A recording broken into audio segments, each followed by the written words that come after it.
ఇప్పుడు అందరూ దీపం వెలిగించుకున్న తర్వాత దీపానికి చిన్నగా బొట్లు పెట్టాలి. బొట్లు పెట్టండి. పసుపు కుంకుమ.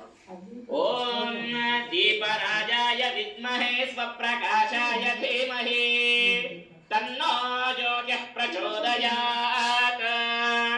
ఓం భూర్భువస్సువరోమితి దీపం ప్రజ్వాల్య. భూర్భువస్సువరో. చిన్నగా ఒక పువ్వు పెట్టండి దీపం దగ్గర. అలా దీపం దగ్గర ఒక చిన్నగా పువ్వు పెట్టిన తర్వాత స్వామి వారికి అంటే ఆ యొక్క దీపానికి మనస్ఫూర్తిగా నమస్కారం చేసుకోవాలి.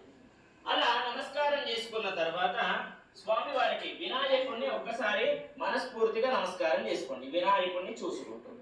అదే విధంగా ఇప్పుడు అక్షంతలు పట్టుకోండి చేతిలో. అందరూ అక్షంతలు పట్టుకోండి.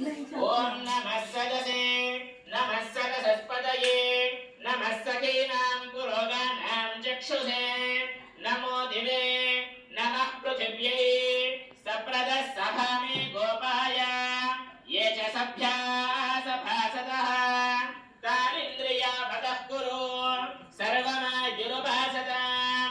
సర్వేభ్యో భక్తమాహేశ్వరేభ్యో నమః. సర్వేభ్యో మహాజనేభ్యో నమః.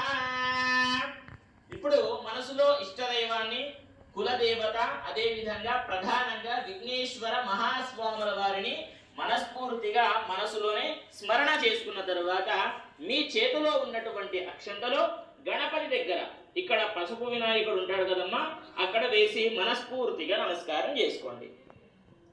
అలా నమస్కారం చేసుకున్న తర్వాత ఇప్పుడు ఆచమనం చేసుకోవాలి. ఆచమ్య